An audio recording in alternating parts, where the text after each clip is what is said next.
Hello, everyone, and welcome to Marvel-ous Movie Mondays, a special review episode of Guardians of the Galaxy Volume 3.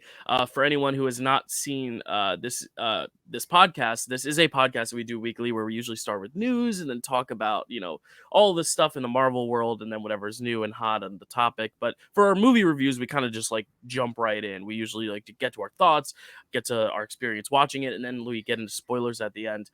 Kelsey, I didn't talk to you before this. First off, this is my co-host Kelsey Kilpatrick. Hello, Kelsey. But Hi. do we even want to do a non-spoiler section? Because in my opinion, whenever anyone asks me, what is the movie about? I can't even tell them what it's about without telling them, I guess, a spoiler. Because it's not really a spoiler. It's Sure. the inciting incident in the movie. But the inciting incident in the movie does revolve around potential death of a character. So I really do think it could be one of those things where we just like jump into spoilers from the top, unless you have like a blanket one sentence thesis that doesn't have spoilers that you can like share with our Um, audience.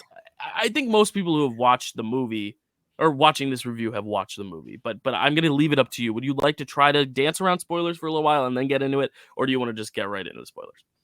hold on, Dill, because I Sorry. did just write a summary really quick. Okay. What's the Um, best summary you can give without spoilers? but I don't know if it's a spoiler. So what I'm Okay. doing right now is looking on IMDb to see the description that IMDb gives it because I'm like, what's the little summary that they gave? Right. Because it really is. Okay. Yeah. Go ahead. Here's the IMDb summary just to stay safe. This is something anyone can Google and read.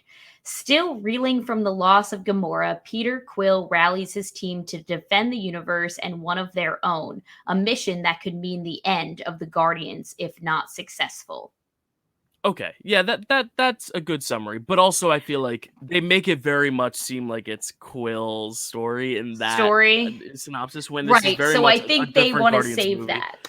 Yeah. Yeah. So why Because don't my we summary delved into specifics about all right. who they're trying to So save. so So you know what we're gonna do for the first time ever on Marvelous Movie Mondays. We're not giving you a non-spoiler review. Boom, baby. We're talking about spoilers from the top. we have What to is spoil this movie. what is your synopsis of the film Okay. with the context of What I some wrote down is kind of similar. I wrote after the Guardians are attacked by Adam, they have to work together to save Rocket, and in doing so, discover things about his past. Yes. That is correct. This is all about Rocket. This is Rocket's film. Yeah.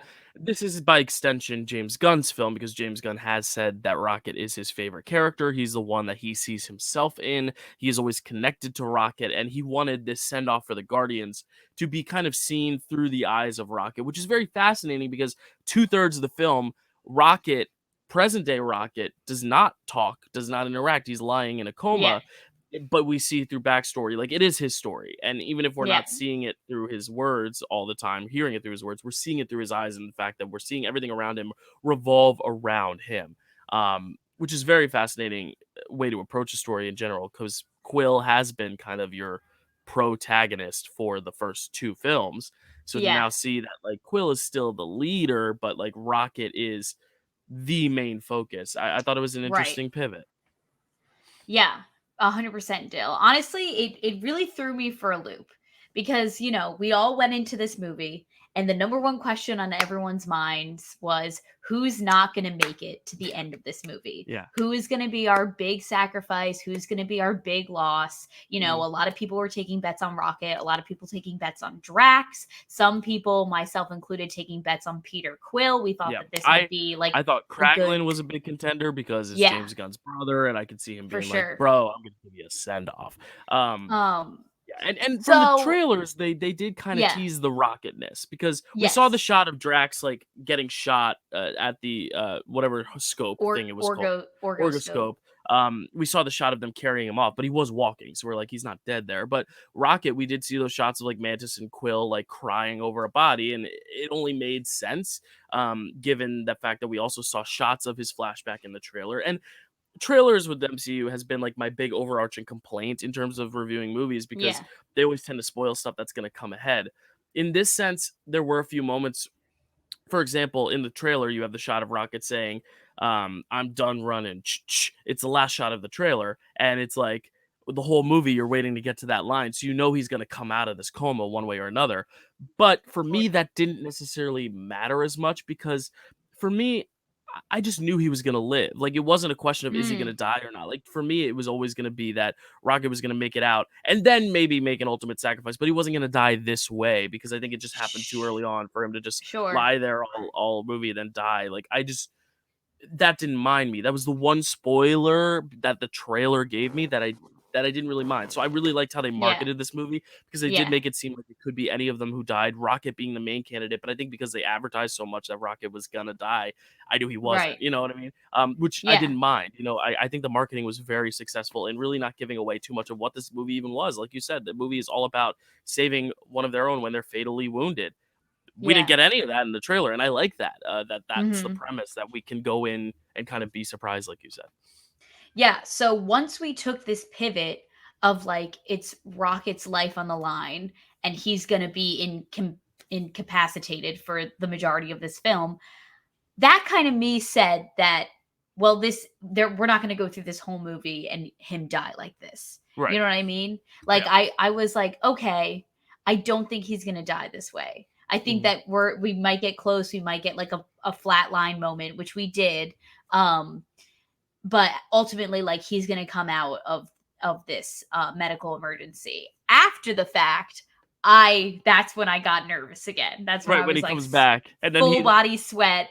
it's And the oh, shot it's the especially shot when Quill goes, "Where's Rocket?" And you see him, like, turn and look at the animals, and you're like, "Oh, here we go again." Like, that's the moment where you're yeah, like, "Oh, maybe yeah, he will." right. And it's the moment before that, even when Nebula and him go to like fly the ship, the high evolutionary ship, Mm. and He Nebula gives is her the like, calm. "Oh, like I'll do it, but give me your calm." I'm like, "Nope, that can't be good. That can't lead to Yeah, anything it's good." it's like in A New Hope when Obi-Wan Kenobi goes off and he's like, "Luke, here's the instructions. I'll be back." And well, you don't know because you haven't I watched it, don't but know, you know that this so this probably gonna but they happen know. when the group splits up and one it says, "I'll stay behind." You're like, "All right, Yeah, okay." yeah. You're like, Um, "Okay, you're done." but I think the main point to touch on before we even get into like specifics about the film though is that every main character lived. I mean, we lost Elizabeth Debicki's character, we lost the three in the flashback, so not everyone lived, but like in general, Right. our Guardians lived. And I think that is also, I think the cheap route would have honestly been to go for the emotional moments and kill them for the emotional beats. But we get Mhm. just as much tears and just as much emotion from their survival and where they end up. It's like Toy Story 3 and Toy Story 4.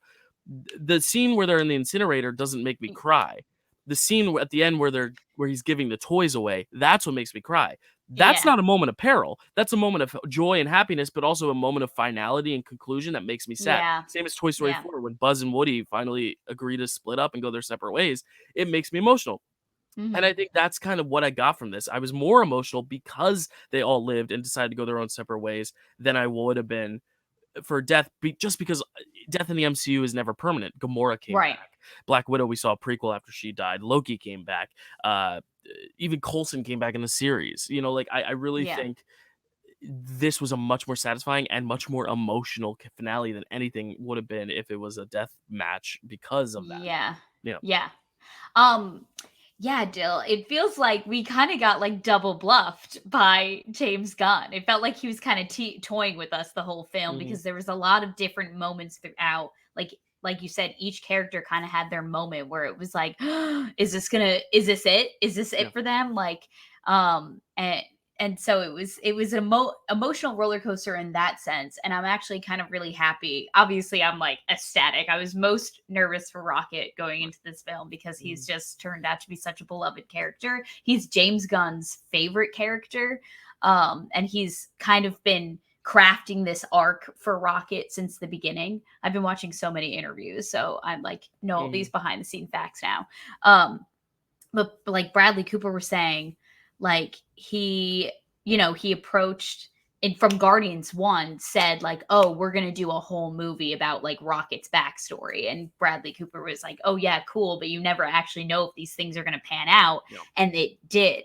And Yeah. it was like and it was Yeah. and it's so good. Yeah, I want to touch on that because you mentioned like stuff that was like kind of dropped subtle hints in Guardians 1 that eventually we get to through 6 or 7 movies. Because keep in mind, it's not just the 3 Guardians movies. It's a Yeah. holiday special. It's 2 Avengers movies. It's Thor: Love and Thunder, kind of. So that's 8 movies Yeah. with these characters. So Yeah. like 10 one of the years yeah, almost. and some of the things that I thought were almost played up for laughs end up being really emotional beats later, like the idea that Quill and Rocket kind of fight over who's the leader. That Mhm. stuff in the earlier movies that once annoyed me about Quill, I'd be like, "Quill, shut up." Mhm. Now, in this movie at the end when he's like captain and they do this, I'm bawling like a little baby because Yeah. they set it up so Yeah. much where there's like this little rivalry and it's almost funny, and then like at the end, like it actually means something when Quill does admit that Rocket's the captain of the team, and he always has Yeah. been in a way. Just like Layla says, or Lila in his dream, like Lila. it's always been you. It's always been your Yes. story. But another thing I want to touch on is Drax, because I feel like in the first Guardians, I watched all the Guardians this week, and the first Guardians, I feel like Drax is like the one throwaway. Like he has some funny moments, but I really don't remember him. It's not till the second Mhm. one where he became one of my favorite characters, and it's because they made him so funny. But some people have complaints that they almost made him too clownish, and I think in Mm. this film they kind of touched on it, and James Gunn almost like, because a lot of the complaints from people were, "Oh, he's not a destroyer anymore. He's just a comedian. He's a clown." But in this Mm. movie, they make that a plot point. They make it the fact that you're not a destroyer. You're a dad. Like you're just this warm, fun guy. Like you have Yeah. the strength, but you're not a destroyer. You're a dad, and I love that too because it's like kind of taking everything we've gotten from this character, from destroyer in one to like silly guy in two, to now make it kind of a merging of both, where you're still strong, but you're strong because you're loving and funny. And like Mantis's line of, um, he makes us laugh and makes us smile, and he loves himself unlike everyone else. That's his superpower. And I'm like Yeah. this is all brilliant. Like Yeah. I think it goes without saying we haven't really said whether we like the movie or not, but I think we both really like this movie, and I think it's because it's Yes. such a fulfilling ending to all these arcs, not just individual arcs, but intermingled arcs. So Quill and Peter, oh, that's the same character. Quill and Rocket, Drax and Nebula, Drax and Mantis, Mantis and Nebula, who we never really got much of. Mantis and Nebula, we get a lot with them in Right. this one, and I Yeah. think James Gunn really just really nails all those connections because he's had these characters for, what did you say, like 9 years, and Yeah. it's like, well, probably 10 years because he probably started filming in 2013. So like he's really been with these characters for a whole decade, and it shows. And it's one Yeah. guy with this whole team. It's not like Taika who took Thor halfway through and rejuvenated it. It's Mhm. he's had these characters from like he birthed them and he's dying with them. Um, Yeah. and this is literally the end for him in the MCU because he's going to run DC. He's going to be the Kevin Feige of DC. And I'll tell you right now, I'm really worried for Marvel, and I'm really excited for DC now because I think James Gunn has been a real fundamental part. James Gunn's the reason you're into the MCU, Kels. Like it really is Yeah. James Gunn who kind of, I think, really has kept the MCU afloat, especially post Endgame. Because the holiday special is my favorite thing in Phase 4. This is probably going to be my favorite thing in Phase 5. Like I really do think Yeah. he is such a fundamental keystone of this franchise that I think I'm interested to see what they do without him. But I really am excited for DC now because I think he's going to bring some real good magic there. Yeah, he really is like such a genius and like so like he's just so smart and creative, and I just want to like sit down and like ask him so many questions. Like I Yeah. just want to pick his brain about so many things. But like you said, Dill, like a, a lot of comments ago. The Sorry. most devastating part, no worries. The most devastating part of this movie is that it feels like it's the end of an era. Like we went into this movie, we heard James Gunn say like this was going to be the end of the Guardians as we knew them, and it was like it's no longer that group Yeah. anymore. We get a taste of the new group in one of Yeah. the post credit scenes. And we've even But gotten confirmation from Zoe Saldana and Dave Batista and yeah, Tom Clemente, like they're done. yeah, So it's really just this new group that we saw in the post credits, and then apparently Peter Quill, which we'll get to. But right. those are the only ones who I think are still on.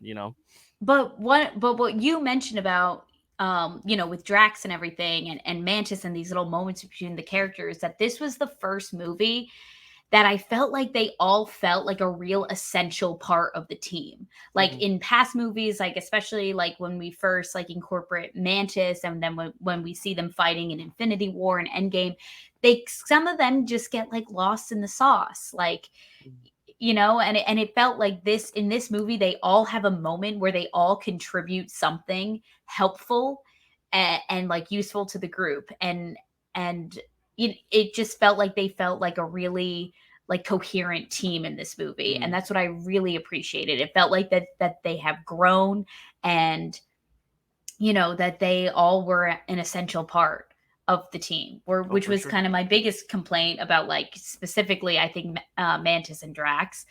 Before we got the holiday special, it was kind of just like, well, what do they even do here? I'm pretty sure, like, at some point in the movie, like, someone looks at them and it's like, and what do they even do? Right. Oh, in Infinity War, and then they say take ass and kick names or something. Yeah. Well, and um and I've talked to many people. Mantis has been a highlight for almost everyone I've talked to in terms of like yeah. who was your favorite in this movie. And it's not just because of like her getting that arc of finding herself, but we got to keep in mind the comedy's still really good here too. And Yeah. a moment that I saw you cracking up at and my mom cracking up at and me too, but like cracking up at is every time they would land and Mantis would just always fall either on her like neck or her Yeah. back, like she would always fall in a silly way. And it's like little things Yeah. like that where I think that's the magic of these movies is we can get all this emotional stuff, but we can also have a balance with the humor Yeah. and real darkness. Like this film goes so dark, and we'll talk about that in a sec. But like, Mhm. I think that's the one complaint I would have is that sometimes in this film the tonal shifts felt a little drastic. Like literally, Yeah. there's a shot where we literally go from the death of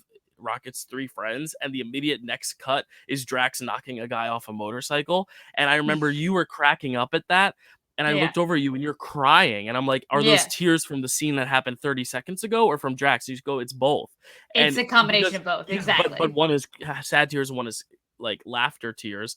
But I think that might have been a little too soon to where like maybe give it a little longer before you cut right into it. Like I think that was the only thing I had a problem with were some of the tonal shifts. But then again, in another director's hands, I think the tonal shifts would have been even more drastic and jarring. I think James Gunn still Mhm. understands the balance because he's established these characters as comedians kind of first to where now Yeah. when we're taking the story in a much more serious route, comedy is just kind of a part of them. It's not like they're reaching for the laughs; their laughs feel Yeah. natural, and then we can really dive into the tragic stuff.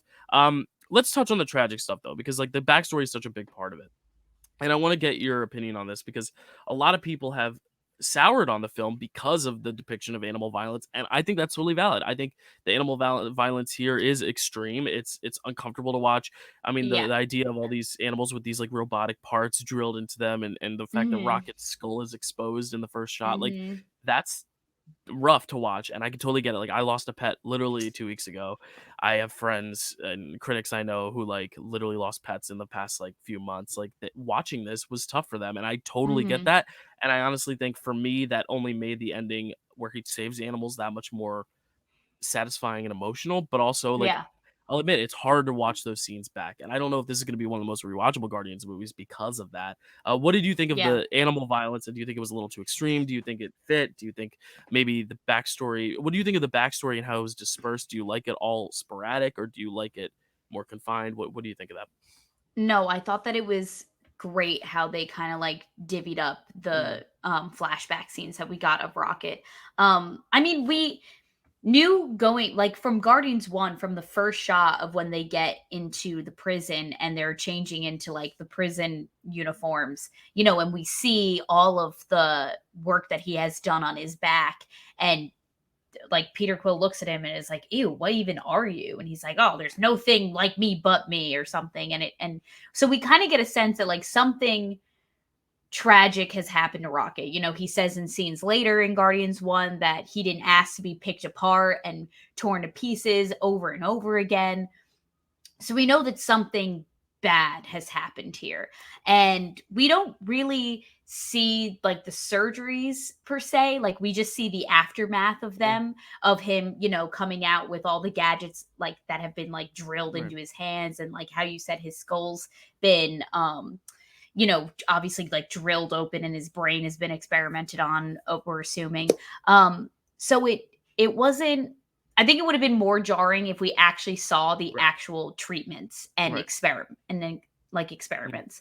I Um mean, to be fair though, we did see the animals in the cages like grow into those monster things. Like that yeah, to me that also was was like, yeah. yeah, and I think that's the thing is like I don't think it's a bad movie because of that at all. Like I like Yeah. the movie, but it's also like I think it was a little extreme, and I do think I almost feel like regardless of what I think other people if they don't like the movie because of that should not be shamed for it. And I think a lot of people are being like told they're too Yeah. soft or like I'm like no, like it's tough stuff to watch regardless. You know what I mean? Yeah. Especially because we connect with these characters so much. You know, we love Rocket, so it hurts even more. Yeah, I don't fault those people at all. Mhm. Like, we just watched a movie for Jeremy Renner that I said was, like, really uncomfortable for me Right. to watch, and, Wind River, Hmm. right? Is that what Yeah, it's yeah, called? yeah. For the rape So, sequences, yeah. like, so I totally get it. If it's something that makes you, like, deeply uncomfortable, and, something that makes this movie lower on your ranking for you, I totally get Yeah. that. But at the end of the day, it kind of just made me just really, really hate the villain and Yeah. love to hate him, Yeah. because I feel like there's no greater evil you can do than harm animals and innocent creatures, Yeah. Yeah. and I think that we can all, like, kind of universally agree that it's harder to watch animals suffer than it is for people. I know that sounds kind of psychopathic, but that's just how it is, like, there are these innocent beings that are kind of like helpless and defenseless, and they It's the can't, defenselessness, exactly. Yeah. yeah, they Mhm. can't, vouch for themselves. They can't even talk. In this universe they can, but it makes this guy just feel like pure evil. And it's been a while, I feel like, since we've just gotten a villain that is just pure evil for the Right. sake of being evil. You know what I mean? Right, like, even Kang had a charm, and, You're right. Gore had a daughter, like but Mhm. it really I They agree had with you. redeemable qualities of Yeah, and the them, High because at least Evolutionary Kang does not. has, like, yeah, because Kang has, like, multiple different versions of himself, so you could get a nice version of Kang, or you can get the worst version of him. Mhm. Um, Yeah. but, like, this high evolutionary guy is just pure evil. Yeah, Like, Chickweedy he's Woody just a is psychopath. so freaking good in this role too. Like Yes. and I think the difference is that like a lot of the times when you get like celebrity or like big name actors to fill roles, they've kind of figured out their niche. When you get someone who's Mhm. still up and coming, and this was the same with He Who Must Not Be Named, Kang. Mhm. They have this like kind of they're still early enough in their careers where they're fresh out of like acting school. They've still got like almost like the theatricality needed for a villain because villains are very theatrical in comic book movies and Disney movies. You need a larger than life presence in a way to where like performances like these and performances like Kang's like they feel so epic because they feel so like Shakespearean and because they're leaning into all the evil, but they've also got all this gravitas as well. And I don't want to say charm in this sense because he doesn't have any charm in this one, but like a Mhm. sense of at least, you want to watch him fail because he's so like I don't know the word to say, but as an actor, it's so intoxicating to watch this guy really Yes. dive into it, and he like almost has like little temper tantrums at the end of it, Mhm. and it. I loved it. I love the villain in this, in the sense that like I hated the villain in this. There was Yeah, something, I don't know if you felt this still, but I felt like there was something just so Shakespearean yeah, about his take on the role, and it just made it so, he was just so frustratingly evil that you just wanna yeah. punch his stupid little mask off. It Like, might be the accent too. Like just everything yeah, like when sure. he's like can't and he's like can't. I'm like, "Oh, like okay. All right." Yeah. That actually reminded me of my favorite movie Singing in the Rain cuz it's all about the silent films to talking Yeah. films transition and Yeah. there's this silent film actress that they want to make a big star but she can't really speak with a nice American accent, like a nice proper tone of speaking. So they're like I can't stand it. And she's like, I can't stand it. It's that whole scene. I love it so Yeah, much. But yeah, that's what yeah. that one moment reminded me of. Speaking of villains, Adam. Let's talk about Adam because that was Well, an first interesting. Yeah, yeah, yeah. I Anything else you did got? some background research on the High Evolutionary Cool. from the Yeah, yeah. comics. All right. So before we get into Adam, just a fun fact about the High Evolutionary. His real name is Herbert Edgar Wyndham. Okay. In so he's from, like, the past. He attended Oxford University in the 1920s. All right. He created an accelerator that evolves creatures. You know, the uh um What we the saw. device Yeah. that we see him use in the film, where he puts, like, the turtle and the monkey and the kangaroo in, and then they evolve into basically like these humanoid creatures. And so he used it on himself to make himself better. And then he also altered a bunch of different creatures. And he decided to live on a different planet called Counter Earth, as we saw in the film. And this army of humanoid animals that he created were called the Knights of Wundagore. which I found interesting because we just had been at Mount Wundagore in Doctor Strange and the Multiverse of Madness. Right. Yeah, and they Um, almost have like animalistic humanoid yeah, some of those people yeah. there or So just creatures. like crazy. Yeah. Um, but yeah, let's talk about Will Poulter. Yeah. Well, Will Poulter and Adam are two different conversations because I think Will Poulter's great. I think Will Poulter Sure, did a great yeah, job. yeah. Adam though, if there's one thing that I'm gonna dock the movie for, like the animal brutality was tough to watch, but I think it overall served a very like meaningful, emotional finale. Yeah. Anything to dock this film for, I think, is Adam because I really think you could have had anything else be the reason why Rocket ends up harmed. Like you could literally even have like the High Evolutionary send like this like mass like missile or something to Earth. For me, Adam just felt like an extra element that kind of crowded the whole thing where it was already too much Okay. going on that like the introduction of Adam, I don't think you needed it. Like I think you could have just had the High Evolutionary or give us a little bit more with the High Evolutionary and Adam to where it made sense that Adam was like his weapon. I just think that the Evolutionary stuff with the Sovereign, that plot line kind of was where it started to feel like to me, where I was like, I don't think we need this. But I'd like to hear your Okay. take, because I know you like Will Poulter. I like Will Poulter. I think he's great. But I love Will Poulter. I think Mhm. that he was, I thought that he was good in this. I liked the element of Adam, the addition of Adam, I guess I should say. Okay, Just because well, first of all, I was thrown for a loop that he was going to be this like bumbling kind of himbo. right, They describe him as like a being a child, child, like yeah, he's literally a toddler because they because he took was him out ripped of the from pod his cocoon too, early. Yeah, yeah, too early. And so he's kind of just got this like childlike innocence about him. Um and because we were expecting him to be totally different, like we met the Sovereign in Guardians 2 and they were these very regal, like they're all gold. They look down upon different ways of life and different walks of life. And we were expecting this like regal, like, king like kind of person, or at least I was in this film. And then what the opposite of what we got was what Will Poulter did entirely. Mhm. And I just like that element because it was unexpected, and it threw me for a loop. I also think that he added an element of comedy in the film that I think if wasn't there, the film would have felt heavier. Okay, You know what I mean? yeah, Um I totally get the critique that it felt a little crowded, but I honestly didn't feel that. I kind of liked like finding out that the Sovereign was just another failed kind of experiment that the High Evolutionary made. He mhm, was like, you were something I made when I was bored, like whatever he says. And I kind of liked that there was this whole, Gamora gives us this backstory about how this exposition that there are pockets of the universe that consider him a god because they made him, he made them. yeah, he made a um whole Earth. Yeah.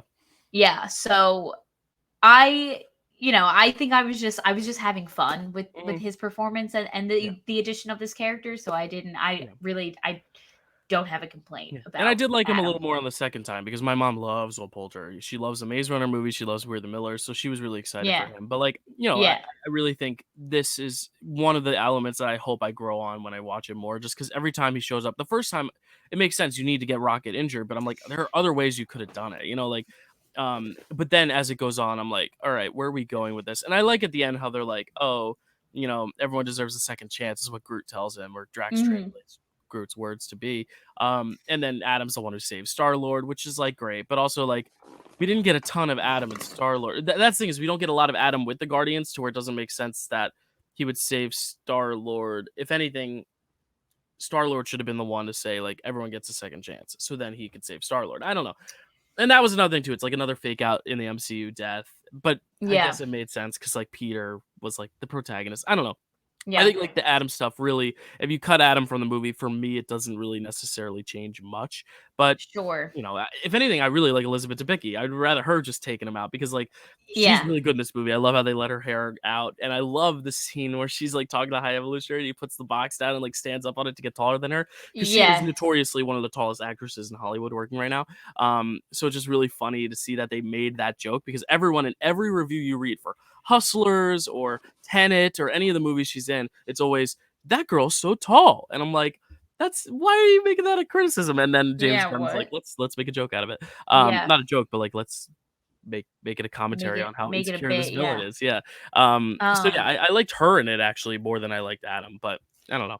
the That's one only thing I'll thing though, Dill, if we get rid of Adam, then the second then one of the post-credit scenes of Guardians 2 like totally doesn't make any sense and is right. useless. You know what Right, I mean? and it's interesting because the Guardians 2 happened before Infinity War and Endgame. I'm just wondering how much of this movie was the plan from Guardians 2 and how much of it was, like, kind of rethought after Infinity War and Endgame, because, like, Mm, really, I mean, one of the big talking points, which we'll get to next, is Gamora, but, like, I really think James Gunn the issue with having a individual singular franchise in a bigger franchise is that he can't necessarily have his vision 1st, 2nd, 3rd film unless everything in Infinity War and Endgame pans out. And he's even said on right. record he did not want Gamora to die in Infinity War. So like I really think it's interesting to see how he was able to like pivot some of these storylines. I'm wondering if the intention on what to do with Adam at the end of 2 is what we got in this one. We'll never know. Or maybe we will know. Maybe he'll reveal it. But let's talk about Gamora because that's one thing we haven't touched on yet. And that was another big point of contention for Sure. some people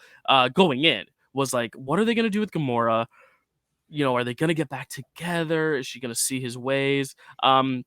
I gotta say, first off, I loved what they did with Gamora here because it was exactly the opposite of what I think if the studio had like interfered, it would have been. Because like the studio would have been like, we need Peter and Gamora to end up together again. But the thing is, Mhm. this is not the same Gamora, and I loved how they talked about it almost as like kind of a metaphor, a parallel to like friends who grow apart or couples who grow apart or like exes when they think they want to rekindle something but can't because they've changed, they've grown apart.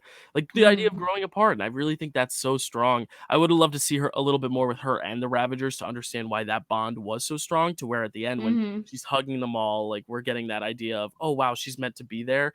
Um, but I did love what they did with Quill and Gamora in this film, and Nebula and Quill and Gamora, kind of Nebula being this like voice of reason between the two of them. I loved Gamora's arc in this, but what did you think of this? Dill, I'm sorry to say that I disagree. I Oh, think you're okay. Gamora is hands down the biggest complaint that I have about this film. All right. I thought that and it's not James Gunn's fault. It's not Zaldana's fault. No, it's the Russo It's brothers. not it's literally it's Infinity War's fault Thanos' because fault. Infinity War and Endgame because they should have just like if she was gonna be dead, then she should have just be dead. You know what I mean? Because we got this we got this version of her from 2014 when she was still very much under Thanos' thumb, and even it and like I don't know because like by the end of Endgame, when present day Nebula and past Gamora are speaking, and finally Gamora makes the choice to help present day Nebula and be like, because they have that conversation, she's like, "What happens to us in the future?" And Nebula is like, "Oh, we We're become friends. friends. We Mhm. finally become sisters." And you can kind of see the cogs turning in her brain. That's like, okay, so maybe there is a version of me that can overcome all this and become better than all of this. And I just felt like we should have held on maybe more to that moment when writing this film because her becoming a ravager is yes fun and kind of makes sense for more 2014 Gamora, but then I feel like completely diminishes that conversation she has with Nebula in Endgame. Mm, And yeah. you know, Because what I gathered from this though was that her and Nebula were on good terms because Nebula's the one who calls her and is like, "Listen, I right. got money for you." She says she's not doing it out of the kindness of her heart. She's doing it for the 100 or whatever thousand units she's getting. But Right. it's also like you see their little grunt thing. Like there's, I think, a respect, and I think that Yeah. was important with Endgame is that respect was found. It was Quill that wasn't like budging. In her mind, like she Right. just wasn't able to see that because And I think it's a lot easier to be like, "This is your sister, and, like, we are friends." To hear someone who has hated you say that, you're like, "Wow, okay, you must really mean it," because she knows her already. thing is, Quill is a complete stranger saying I was in love with you, and like that you can't just like force. You know what I mean? Like Right. sisterhood, at least she's seen the opposite of Nebula. To when she's seeing this Nebula in Endgame, she's like, wow, you are really different than that Nebula I know. We must have actually been close. I respect you. Whereas Quill, it's like I don't know you before this either. So like I don't know. I think it's a little different with Nebula and Quill. Like I don't know. Yeah. It was satisfying because it was unsatisfying for me. Like I feel like it took the Mm, harder road out than the easy road, and I appreciated that with yeah. Gamora and Quill. Okay. But I see your complaint though, because like Gamora is kind of the Nebula in this movie. She's kind of the antagonist in the sense that she's kind of like, Right. ugh, she's the one who brings the Sovereign to counter Earth. Yeah. Yeah, she's kind of the heel in this movie, if you Hmm. will. But I get what you're saying. You kind of like appreciate the fact that it wasn't all neatly tied up in a bow at the end. That it's kind For of, her, yeah. yeah. I don't know. Part of me totally gets that, and then part of me just like wishes like at the end, because I don't know. First of all, I felt like the amount of times that they fought over like I don't know. Quill was kind of bothering me at some moments in this Really, film. In this foov, I it is combined the dude. words film and movie and made Miss like a Foovy, different word. Um, Kind of Foovy. bothering me in this film a little bit because he just came across as sometimes like such a whiny little bitch, especially when it came to Gamora. And I just thought that all the conversations they were having, where he was like, "This is not who you are. You're supposed to be doing this," and she's like, "I don't know who the person is that you're talking about. I'm not her." It just felt like so repetitive to a point where I was like, "I'm over this." Like either Yeah. hate each other or like be friends, but like Mm. these like stupid little like bickering fights that you're getting into are just like pissing me Yeah. off at this point. It's interesting. And Yeah, go and they ahead. do have the moment at the end where they're in the spaceship together. Adam comes, flies through, Mhm. wrecks the ship, and then, Peter Quill rigs it to self-destruct. He saves Gamora, and they have like the moment that they had in Guardians where, they do the oh, we're rolling around and then I land on top of you moment, and now we're really close. And they had that moment in Guardians 1, and that's kind of where I felt like was the turning point in their relationship. And I almost just felt like it was a little bit more of a turning point here. Not that I wanted them, like I knew that it was going to be unrealistic for them to like fall back in love at the end or like, do anything kind of like romantic. Like I knew that wasn't going to happen. But I kind of wish that Gamora ended being like, you know what? Like I vibe with this group. I think this is kind of where more where I belong and not with the Ravagers. Mm, I was yeah, waiting for her because at the ending montage where they're all kind of like, returning back to their different pockets and she goes back to the Ravagers, I was kind of waiting for her to be like, guys, like we've had a great run, but I kind of want to go like explore, at the very least explore more of this, and like Peter Quill mm, was saying, like, do something for the greater good, or do something, yeah. help others. Yeah, that's true. um I saw the moment of them like rolling around and like that look they give each other is almost like that's where she finally like they become friends. Like I think that's more of like, okay, I sure. respect you, because the whole time she really just does not get it. She's like, you're the leader, you're this idiot. And I agree with the whininess a little bit. It didn't bother me as much as like some of the stuff at the end of Infinity War does, or Thor: Love and Mm, Thunder for Quill. Like yeah. I said it in my written review on Letterboxd. I was like, I really liked Chris Pratt in this movie, and I think it's because that second half of the movie, I think for Star Lord himself, when Gamora hands him that picture and is like, "You left this behind," that is the moment I think where he clicks and he's like, "Shit, like there's bigger things right now than like me being mad about this one girl. Like my friend is lying on his deathbed. I have a Mm, grandfather that I don't even know is alive because I literally ran. mm, I ran out of that hospital. I didn't stick around, and he lost his daughter the same day he lost his grandson, essentially. mm, And and then from that point on, we get the whole moment where they're, watching Rocket's backstory, and then they finally get Rocket. He flatlines, and then you see Chris Pratt crying, and I think that's the best acting he's done in this franchise. And then you see Rocket come back, and then you see at the end, even with the conversation he has with Gamora, where he's like, we were pretty great, we were awesome. That moment, I just think his acting has been really strong in this movie specifically. The whininess a little bit, yes, but it didn't bother me as much. Like I really think the stakes helped elevate Star Lord's character in the second act to where or second half to where I really liked Quill at the end of this. And you and I both know I do not like Quill very much No. I after don't know Guardians many people who do. after So Guardians 2, like in Infinity yeah. War, I liked him, and then Infinity War lost me on Quill. I found Yeah. him, like you said, kinda like a whiny little baby, a selfish little baby. But I think that was kind of the point, and I think that's honestly kind of why Adam is the one to save him, is because Adam and Quill are both these essentially these babies. I mean, Quill was taken when he was 8 years old, and then you see it when he's trying to drive the car. He's still a little kid. He doesn't know how to Right. drive a car, and I think that's Yeah. something really interesting is that this film is showing you he's whiny because he's still a kid. He was taken when he was 8. He hasn't grown up. It's almost like Peter Right. Pan. It's almost like this is his Neverland where he never gets to grow up and he needs to go back to Earth and Mm. learn to grow up. Yeah, So you're for right. me, that really resonated with me for Quill is the fact that like to me, this whole Guardians thing has been his Neverland. He needs to go and learn how to like grow up and be an adult. And by that, it means go back to Earth and actually live the life he never led. Um, and I really like that about Quill's story, and I really, really appreciate that. Especially now, I'm appreciating Adam's story a little bit more too, because it's almost kind of like a parallel in that sense of like he's just a kid, he doesn't know better, and I think the same is kind of true to Quill, and that's Yeah. why Rocket has always been the leader of the group because Quill can like kind of put on the face, but at the end, Rocket's kind of the more wise one because Quill just doesn't have the experience, and I think that's Yeah. kind of an interesting route to take Peter. I didn't mind Peter in this one.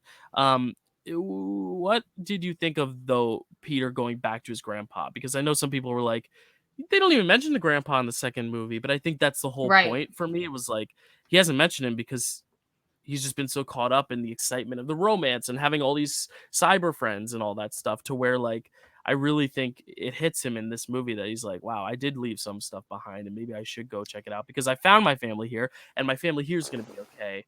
And now I Yeah. need to check up on my other family that I ran away from. But it also kind of contradicts the idea of Yondu saying he was your father, but he's not your daddy. Like it's not your blood. It's it's who actually has the heart. So it was a little at odds, but I did, I did cry when he saw his grandpa. So I don't Right. know. Yeah, that moment's conflicting for me, Dill, just because like we know this man from Guardians 1, and we can recall the moment that Peter's talking about where he's like he yelled at me and pushed me out of the room.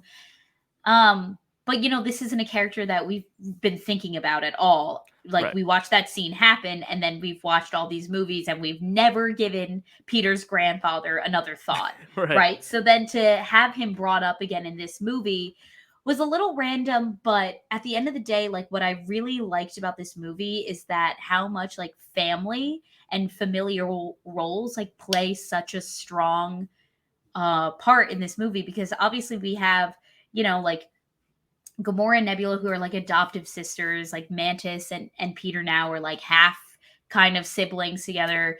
And they're really like a found family that has like strange connections together, but like it's Mantis who, brings up his grandfather again and like has the Mhm. conversation with him and says, he lost his daughter and his grandson in the same day. Like he might be like really going through it. He might be really missing you. And I kind of like that it's her who really has like the whole kind of heart in this film. Like she's like Mhm. desperately trying to keep the group together, and like Mantis is just the whole heart of the group in this film. And I think that's why so many people are walking away being like she was my favorite Yeah. part, is because she's really there to like defend, she's there to defend Drax, and then she's there to call Nebula out when she's like being too mean and Mhm. too hard on the group. And Mhm. she has that great moment where Rocket comes back and she just says we love you, and we're so happy that you're alive. Yeah. And before, like in Guardians 1, we would have never, even in Guardians 2, we would have never heard any of them like actually like share that, like Yeah. say I love you to each Because other. like You know Manda what I said, they mean? all hate their lives except for Drax. But Drax is, Right. And not the one even that though like we knew that they were friends and this kind of found family, that there were still moments where they really got under each other's yeah. skin and disagreed and bickered and did all those things you do with your family. But I thought that it was definitely sweet. I'm I was definitely tearing up when they had their reunion, and he didn't even like doubt for a second. Like he just looked at Peter Quill and was like, Yeah. "It's Peter. Like Yeah. this is my Yeah. grandson." I think it would have been all Um, the sweeter if they had it at least mentioned in the second movie, but I think that's sure. also the problem with having it be part of the MCU is that these movies now, 3 movies are spaced out amongst 9 years, whereas if you'd Right. gotten 1, 2, 3 in the span of 3 years, maybe the grandpa would have been fresher on the mind. I didn't mind that, especially because Yeah. if No. he's not gonna end up with Gamora, I like how they had him then be like, "I gotta go back to Earth." It's the Peter Pan thing of like, "I gotta grow up. I Yeah. can't just live on Neverland forever." And, yeah, that whole ending sequence, the music, I mean, oh, the soundtrack in this thing is so good. But, like, Yeah. the music, the Dog Days Are Over thing, like, I love Uh, that, where they're all I'm dancing never gonna be together. able to listen to that song without crying. Right, yeah, because 'cause they're all dancing together, it's great, and, Yeah. the one last thing before we move on, was Star-Lord, the post credits, the fact that he's returning, do you like that? Do you think, this was a satisfying ending? We don't need to see more of Peter because honestly, I thought it was a satisfying ending.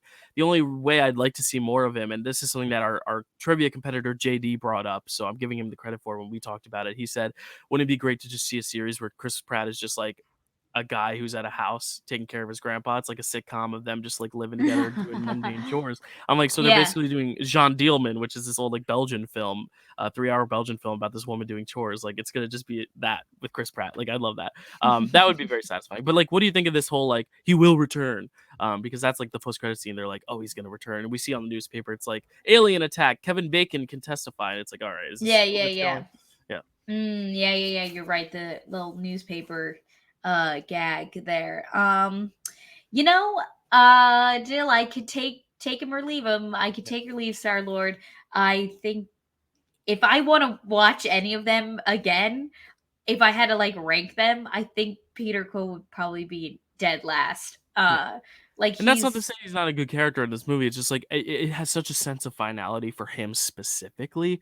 Like right. of all the characters, like Nebula and Drax are still gonna stay on nowhere. Like they're still gonna stay on nowhere and take care of the kids. Like there's finality, but they're still there on the planet.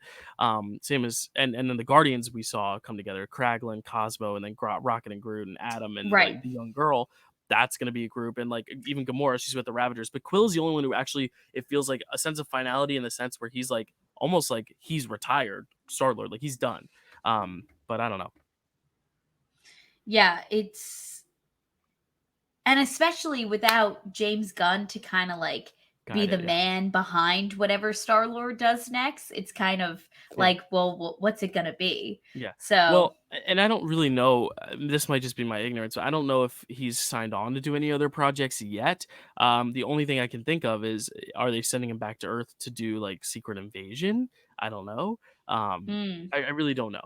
But we'll I have don't to know. wait and see. But I did touch on the soundtrack. What are your thoughts on the soundtrack? Do you like it just as much as the first two? More? What were your thoughts? Because it's Um, it's interesting. I'll share my take in a sec. But what did you sure. think of this?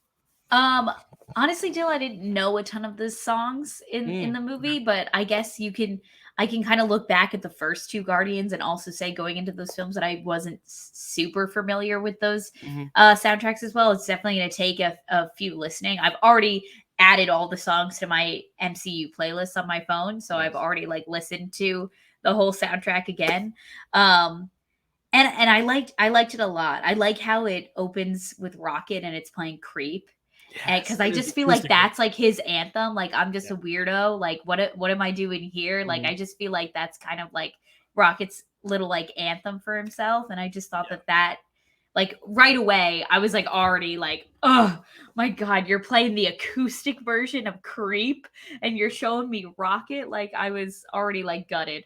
Um, Yeah. but Along I that just line, yeah, but I with thought that it was Creep, still fun. I think that my if I had to pick a favorite out of the three, I think that my favorite soundtrack is Guardians 2. yeah, the Guardians 2, Like that's my Mr. favorite Blue MCU film, so, like, Sky, I'm a little biased, but yeah, Brandy. yeah, I love Yeah. that. But this soundtrack, kinda what you were saying with Creep, I like how, this is the opening of the movie, and the opening of 2 opens with, Brandy with Kurt Russell driving through, and then it Mhm. opens with Mr. Blue Sky after that, so it's like a Yeah. double opening. But those songs are very upbeat, Mr. Blue Sky, it's Mhm. like Groot dancing around. This one opens with an acoustic version of this depressing song, Radiohead song, like, "I'm a creep, I'm a weirdo, what the hell am I doing here? I don't belong here." Yeah. Like, that is so unconventional, and what I love Yes. about this movie specifically is that every single song was like the characters, and I don't know if I just didn't pick up on it on the first two, but it almost felt like it was like whatever the characters were listening to in that moment. It wasn't necessarily what songs fit the tone of the scene, because there was like a scene where like when Groot brings in the ship when they're on that orbosphere or whatever it's called, orbosphere, Orgoscope. orgosphere. Sorry, that's gonna be my inevitable. The orgosphere, when Groot brings that ship, Orgoscope. orgoscope, when Groot brings in that ship and like he's playing Yeah. like kind of like a like kind of seductive R&B tune. It's like it doesn't Yeah, fit the yeah, yeah. action at all, but I love that because it's just like that's what they were playing on the ship and that's what they wanted to listen to. You know, like it Yeah. opens this big opening, like welcome the Guardians. It's your big finale. It's Creep in the acoustic version because that's what Rocket Mhm. wanted to play around there, and he's singing along to it. Like, and it also fits the tone in that sense of what the movie's going to be, and that it's going to be a little darker. But like, I love that the record, the needle drops are not necessarily fitting the tone of the scene all the time, but it still fits because the Yeah. characters are vibing with it, which I really like. And my favorite one is the oh gosh, oh my god, what is the name of that song? It's the one where they're landing on the planet. Um, Oh, uh, in the meantime. in the meantime, by Space Hog, yeah, yeah. And then I love the Yes. Since You've Been Gone by Rainbow. Those are the two they use in the trailers. But um, Yeah. yeah, in the meantime, the Yeah, when that they're was like so kind of fun. spinning through the space, I love that. Yeah, yeah, Um, yeah. but yeah, I really loved it, and No, I wish they had used the Bruce song in the actual movie, not in the credits, but I still sure. loved hearing Badlands. But yeah, it was awesome, the soundtrack. Which then brings me to my last point that I wanted to touch on before we get into other stuff you want to talk about. But James Gunn, we talked a little bit about just his vision and how successfully he like worked with the characters, but stylistically, this is probably the best looking MCU film we've gotten since Endgame in terms of visuals. The Mhm. visuals, there was no seams. And every single movie I've seen has at least had one visual thing where I've been like, Mhm. these visuals were perfect, especially all the animals visuals. They all looked so real. No, I Um, agree. Beautiful visuals, and that one take action sequence for No Sleep Till Brooklyn. I think Mhm. about it. I think about it so much that I can't sleep at night. I love that scene so much because it's all the Guardians get to show off their own particular skills. It's one take. Well, it's edited to look like one take, and it's all Yeah. just it's perfectly choreographed. I was in amazement at that scene, and just the idea that James Gunn is such a singular filmmaker, and the fact that this is the first film ever where Kevin Feige said, go, here's your budget, go ahead, I'm not going to interfere at all. And this is the first Mhm. film ever, and he did that, and you can tell because James Gunn it's his stamp 100% of the way. It doesn't feel like there was any studio interference.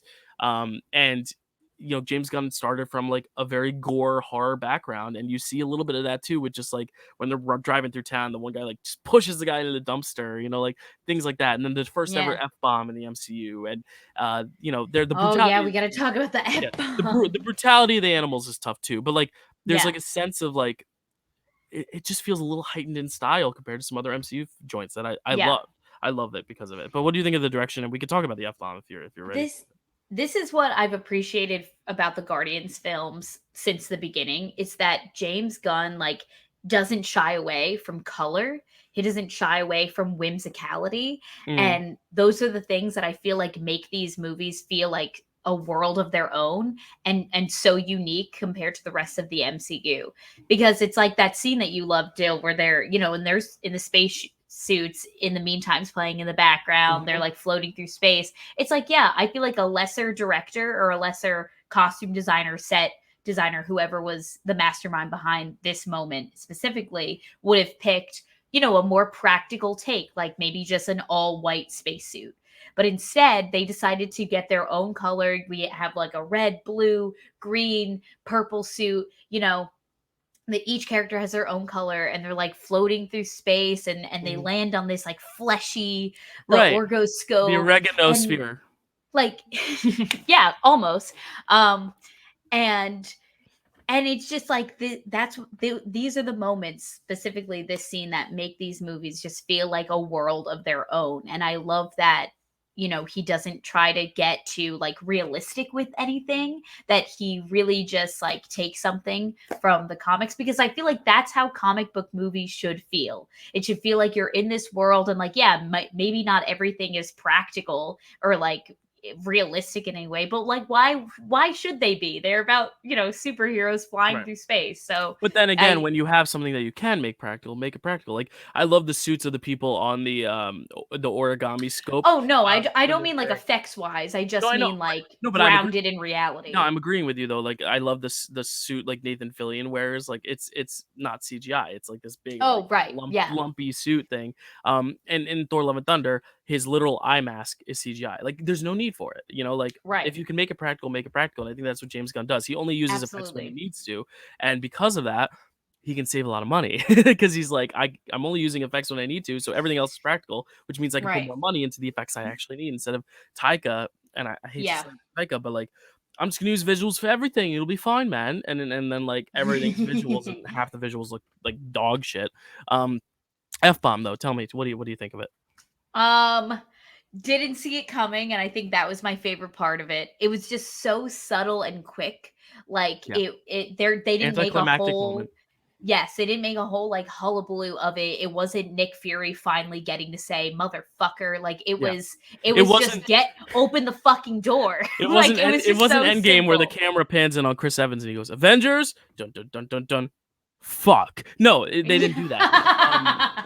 Like, Wait, like not even like fucking a symbol. It's just no, like no, he no. just goes Like, fuck.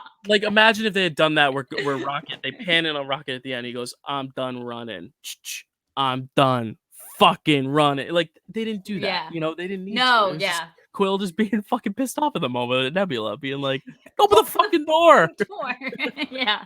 Yeah. It It was was so awesome. I just wait, that's just so funny to me to think of like that ending moment in Endgame where Captain America zooms in and he's just like Avengers fuck.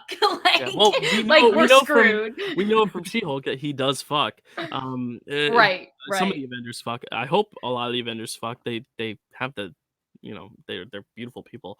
Yeah. Consensually. Or if they're asexual, that's fine too. But Yeah. like I really I do love how it was so nonchalant because that's James Gunn. He's not trying to make a big moment out of that. He's making big moments out of the other things. Yes, there's Yeah. 6 times where the characters walk in slow mo, but it's every time they do it, it's epic. I mean, I'm not gonna say I didn't like it, even though Yeah. it's a little That was redundant. I as love it. you said, that was Kevin Feige's gift to James Gunn for this movie. Was Yeah. he like I Chris Pratt talked about it in an interview because I'm obsessed now. I think I'm going to be falling down the rabbit hole of just like James Gunn interviews for like the Mhm. rest of the year, I think. But Chris Pratt said in an interview like, "Oh, Kevin Feige kind of approached James Gunn and was like, you don't want that to be your ending mark on this, right? Like having the first ever F-bomb. You don't want that." And James Gunn was like, "Fuck yeah, I do. What are you talking about? You Yes, know who I I am? want to have the first MCU film with with an F-bomb in it." Yeah. So Um, that it was great. yeah, it's It was amazing. great. And James Gunn, because he has that blank check, he kind of just like hired his friends. Like you see a lot of Suicide Squad actors. The girl Yes. who Chris Pratt is trying to like romance, to let him get Uda? Uda is Ura? played by Daniela Uda. Melchior, who played Ratcatcher 2 in Suicide Squad, who's the lead of that Yeah. movie. Nathan Fillion, of course, even Michael Rooker got to show up in this. I have a few names. Yes. I have a few names that I don't know if you looked at the Wikipedia. Don't look now because I'm gonna see if you know. Some names that I didn't even realize were in this. So I'm gonna say an actor's name, and Go you're gonna ahead. tell me if they were in the movie or not. Okay? Okay. We're gonna start easy. Sylvester Stallone. Yeah, he was in Yeah, he's it. in the I movie, and saw he, him. he looks so good. My mom didn't even realize it was him because she's like, he looks great. Danielle Melchior was the next one. Stakar? What's his Uh, name? uh, I think it's Stakar or Gord. Stakara Ogord. Yeah, you're good. You're good. All right, Miley Cyrus. Okay, what was she the voice of the floating helmet? She was not. So she got Yeah, replaced I in this yeah. in this movie. She did not return to voice that role. All right, Tara Strong, Oh, aka Miss Minutes. hi y'all. Was she in this movie? Who no? She replaced Miley Cyrus as Mainframe. So that was Tara Strong. Oh, See? See? okay. Cool, cool. Gotcha. Because I was like, heard the helmet and I was like, that's not Miley Cyrus. I Yeah. know her voice and that's not it. Okay, Chris Hemsworth. No, I'm gonna say Chris He Hemsworth was doesn't not do in this it. movie, correct. Judy But Greer. um, yeah, because I actually looked into who voiced War Lila Pig. as well. Oh, no. Oh, No, no, I Judy Greer no, is no, no. Judy the Greer voiced the War Pig, the but War I Pig. also know who voiced Lila. And do you wanna tell us who voiced Lila? Linda Yes, Cardellini. exactly. So we're seeing carryovers. Linda Cardellini, who is Hawkeye's wife, Judy Yeah. Greer, who was Ant-Man's ex-wife. They're getting to Mhm. do his voice roles here. Yeah. Here's another one. Pete Davidson. I heard that he was in this. I He is in this no movie. idea He's in this where. movie. He's one of the guys with a high evolutionary who has like a gun or something. Hold on. James JD is very good at like pointing things out to me right after he sees something. So I have a picture actually. Actually, no, I don't. Hold on. Yes, I Does do. he wear like a helmet or something? Is No, he he like literally is completely? like an alien. Oh, okay. Um, Because I was like, I definitely didn't see Pete Davidson's face on screen. this was Pete Davidson. Wait, that's actually so fun. Yeah, right? That's so Like funny. he just gets to do that. I love that. All right, Sacha Baron Cohen. Oh God. Um. Yes. No, he was not in this Oh, okay. movie. I was like, I'm gonna um, go out on a limb and just say um, yes. and lastly, Sacha Baron Cohen's co-star in Borat 2, Maria Bakalova. Oh, doesn't she voice Cosmo? She does. She does voice Cosmo. So there you go. There's your who's who of who was in Guardians that you may not have known. Yeah, Tara Strong, Judy Greer, Linda Cardellini, Wow. and Pete Davidson and Maria Bakalova, all voices or masked faces in that movie. I just thought it was cool because it was like all these people that like, and Nathan Fillion was one that I heard was in it and then was waiting to find him and then they actually showed him. I was like, oh, it's actually him. I thought he was gonna be like a cameo, but he had a cool role. No, Um, yeah, he had some funny yeah, moments. I saw I his got one of name. those. I got one of The those. the only reason why I know who Nathan Fillion is because of Big Mouth. I'm embarrassed to say because one of the characters in Big Mouth, Missy, has like a he's her celebrity crush. Oh my god. So when I saw his name come up in the opening credits, I was like Nathan Fillion, Mm, the guy from Big Mouth. yeah. Well, here's what's gonna blow your mind. In Monsters University, how Sully is trying to get into that frat. Mhm. The leader of the frat is Nathan Fillion. So that's another little. Oh, Do you know the movie Waitress? I mean, like I know it. I've never All seen right. it. Dr. Pomander is Nathan Fillion. So there's two movies now where you can watch and be like, "There's Nathan Fillion." He's also one of the guys who gets Awesome. killed off early in the Suicide Squad because James Gunn literally killed off half the cast in that first scene. Um, Right.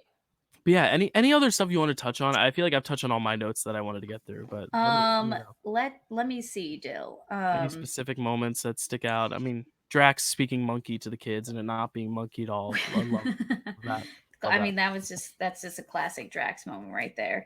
Beep, I beep, did boop, beep. also do some research on Rocket Raccoon because I wanted to, you Yeah. know, obviously we got his backstory in this movie, which was, him getting experimented on, him forming this friend group of like, it's kind of very we've been making a lot of metaphors with Peter Pan, so let's just call them like the Lost Boys kind of thing. Um Yo, this movie's and Peter Pan, and I think we just broke the internet.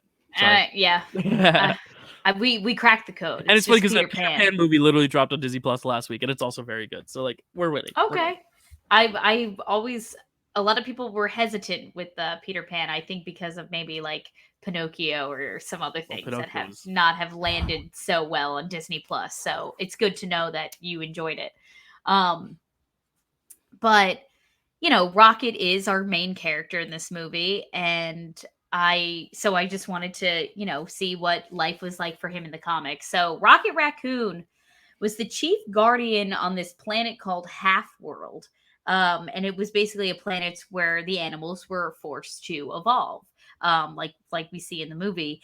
And evidently, Hulk actually goes to Half World to help Rocket and one of his friends. His name is Walrus. So I'm assuming that's kind of mirroring Teefs, the character that we Mm, know in the yeah. movie, and the Walrus in the comics. They need to rescue his girlfriend Lila. So Rocket and Lila are dating in the comics.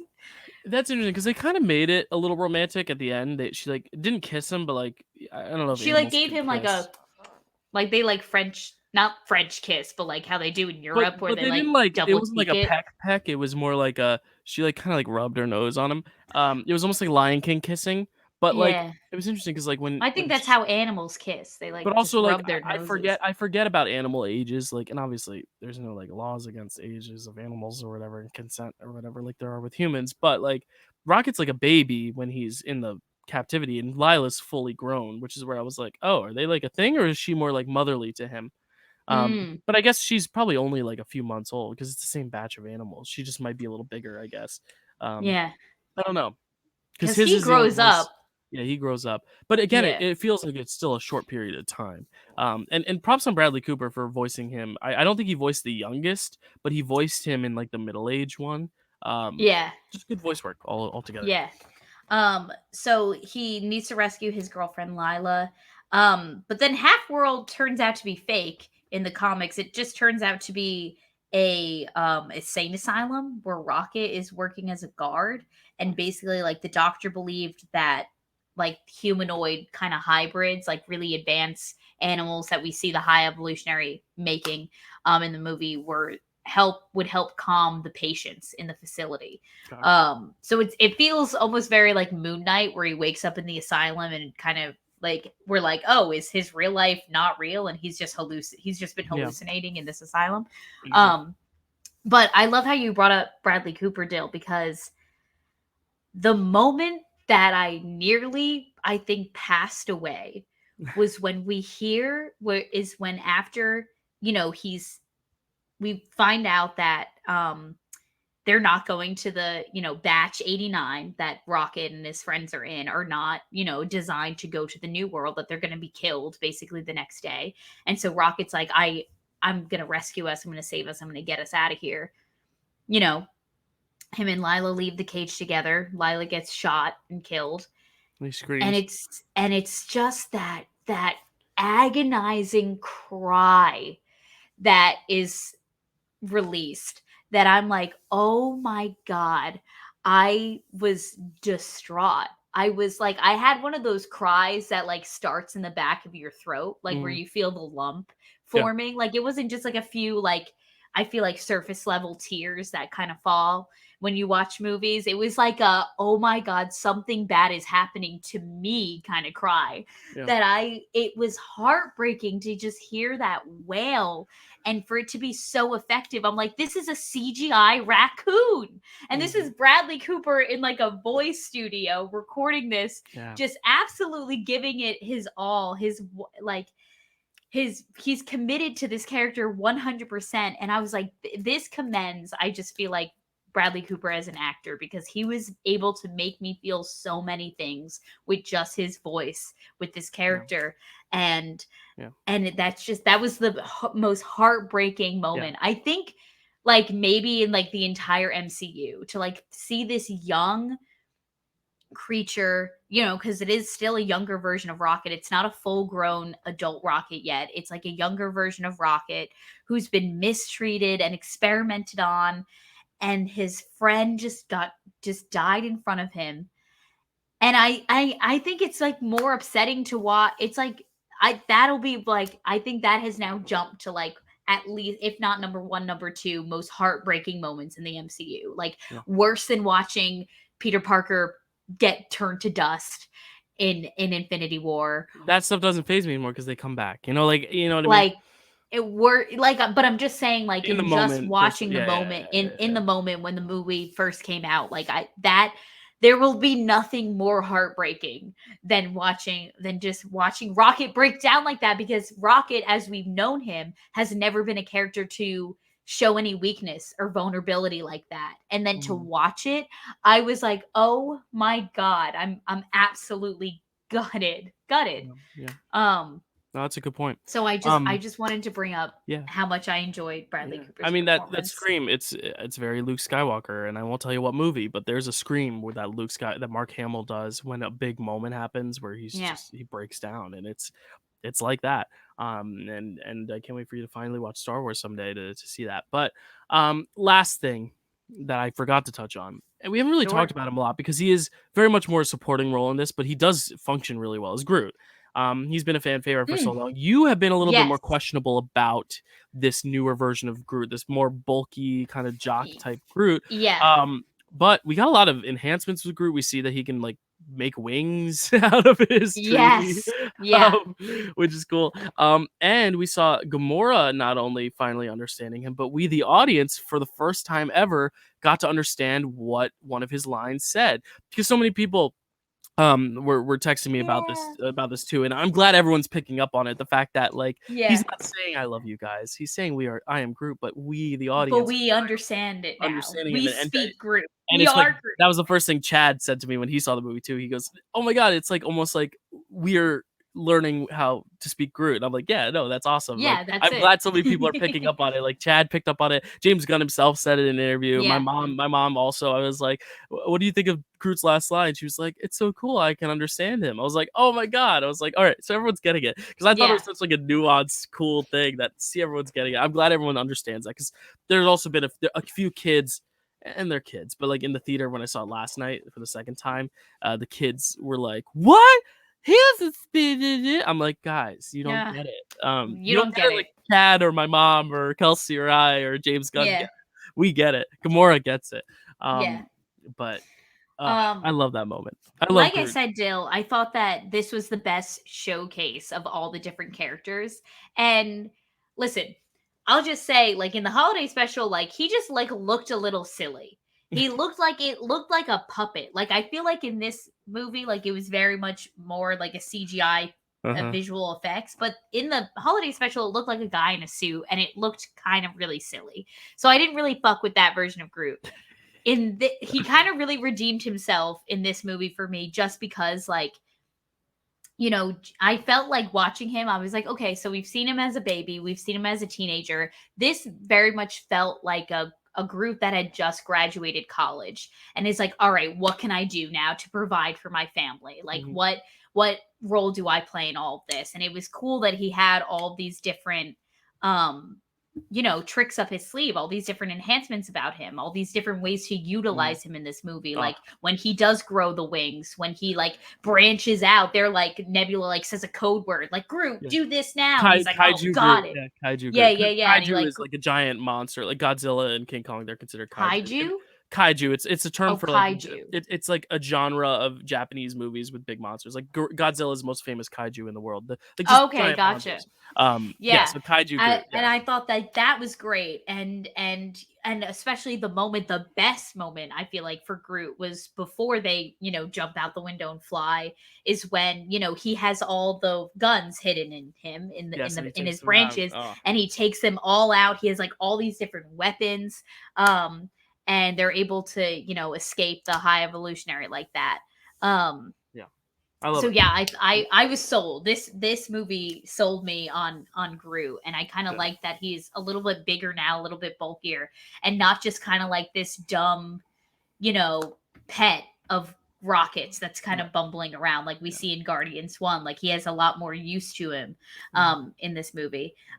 But and I feel like we kind of brushed over this moment, but going off of like, these different moments of action is what the best one, that you talked about before was the The one one take. shot Mm. of them all fighting together, because I love how it kind of paid homage to all their different fighting styles. So we kind of see like, Groot's arm get really long, like how he does it in I think Infinity War when he like, starts slamming Mhm. them up against anyway. So Yeah. like he grows his arms, he's using his like twigs to kill people. Peter Quill obviously has his iconic like dual gun set. We see a moment which was like homage to the first Guardians, where Rocket climbs up on Groot's shoulder and starts like shooting at him, because like that's a shot Mhm. from when they're in the kiln together, Right. and they're taking down bad guys like that. And I was like, oh my god, it's paying homage. And we see Gamora with her sword, and because like that's her iconic weapon of choice. And I just really, really loved that. That was Yeah, it was awesome. that was just awesome. Yeah.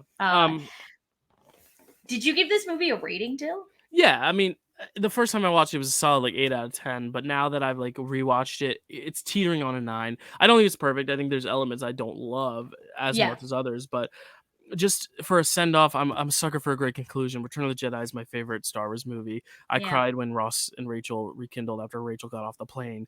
I love a good conclusion. So that was a Friends reference. Yeah, I gotcha. Yeah, I okay. There was no reaction, but I like it a lot. I'm sticking with 8 out of 10, but it could grow with estimation for sure. I think I'm definitely at a 9 out of 10. Like that movie was damn near Yeah, perfect for me. Like it was cool. perfect. And I just cannot believe that it's an end of an era.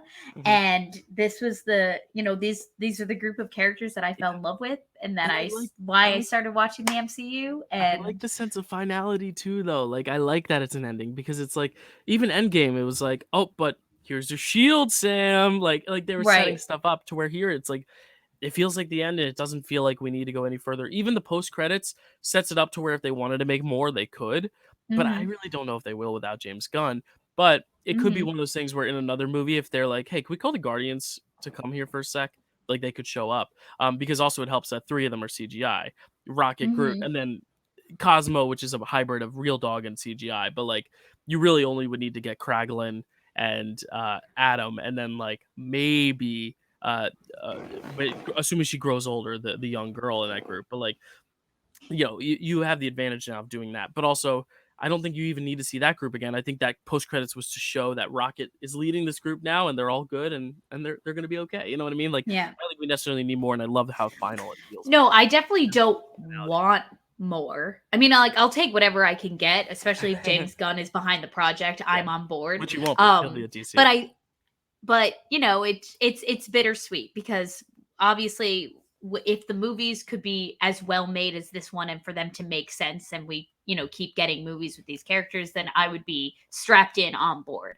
Obviously, this feels like a very solid conclusion for all of them. We have Peter going back to his grandfather. Mantis, decides that she needs to figure out life on her own because she's Mhm. only ever been like second in command to someone her whole life.